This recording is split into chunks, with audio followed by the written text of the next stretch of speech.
नमस्कार मु सृष्टि आपको स्वागत करुच्ची मो चैनल मो घर रोसई रे। आपण मैंने तो साधारणतः हरड़ डाली हो मुग डाली किंबा कोलथ डाली बनईकी घरे खाइथिबे। मुझे आपण सहित गोटे यूनिक रेसिपी बिरी डाली बनईकी देखेबी। बहुत हेल्दी सहित बहुत कम समय मध्य बिरी डालीटा प्रस्तुत हो पाखापाखि 15 ରୁ 20 मिनट मध्य आप इजिली घरे बिरी डाली बनई पारे। देखो एबे मु नहीं जाइए गोटे बाउल रे एठी किछि बिरी चूना। तो बिरी को प्रथम धोई सारिकी सुखई सारा पर ताको भल से भाजिकी ए जगह चकी साहाय्य भल से पाउडर बनई देछि। तो आपण मैंने जदि चाहिए ग्राइंडिंग भी करेंगे कि ग्राइंडिंग टेस्ट अपेक्षा आपण मैंने जदि चक्की रे बेसती ता स्वादटा पूरा अलग आसो। तेज देखो भल से आमर पाउडर केमती प्रस्तुत हो जाइए। एबे गोटे बाउल पानी नहीं कि किसी समय बतुरी देती पाखापाखि 5 ରୁ 10 मिनट पर्यंत से स्वाद अनुसार लुण अल्प टिके हल्दी भी पकई देती।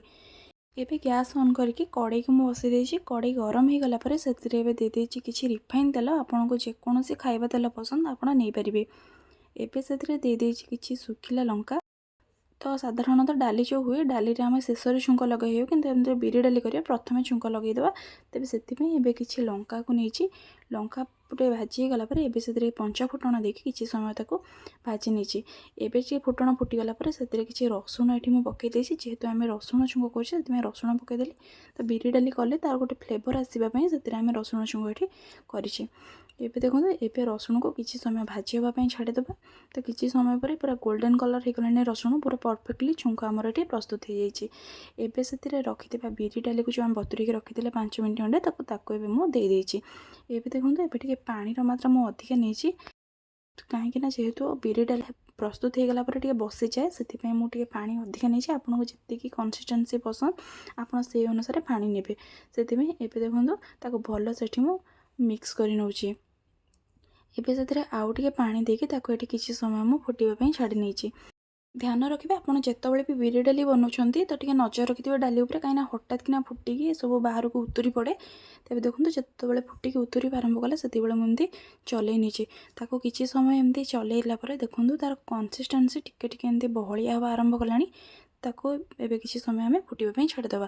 तेज देखो भल से फुटी जामर तेज गैस फ्लेम को ऑफ करदेवा। एबे हमर प्रस्तुत हो जाइए आपने देखिपे बिरी डाली। तो कंसिस्टेंसी देखो जो भल से फुटी जाइए बहलिया टे नॉर्मली रूम टेम्परेचर रे किसी समय ठंडा हाँपाई छाड़ीदेवा। देखो पाखापाखि 15 ରୁ 20 मिनट मध्य आम डाली ये भल से बसी जाइए। देखो डाली को एमती किसी समय नॉर्मल टेम्परेचर रे माने रूम टेम्परेचर रे छाड़ीदेले ठंडा हाँपाई किसी समय पर पूरा भल से बसी जाऊँचे। तो आपने जितेबाला भी बिरी डाली प्रस्तुत करेंगे माने हठात कि प्रस्तुत करके सागे सागे खाइबेनी किसी समय रखिदेवे। रखिदेला देखो किसी समय पर एमती तार गोटे बहलिया गोटे थिक कंसिस्टेंसी आप पलि आसो। आपण मैंने केबे थरे एही उपाय घरे बिरी डाली को प्रस्तुत करंतु। तो मत कमेंट बॉक्स रे जणाइबे वीडियोटी आपण मानकु केमिति लागिला। वीडियोटी हेल्पफुल हेतिले मो चैनल को सब्सक्राइब करिवे। आगक आसुथिबा वीडियोर नोटिफिकेशन पाइबा पई हेले मो चैनल रो बेल आइकन को प्रेस करंतु। तेबे सेतोळ पई रहउछि देखा बा गोटे नुवा वीडियो रे नुवा रेसिपी सहित।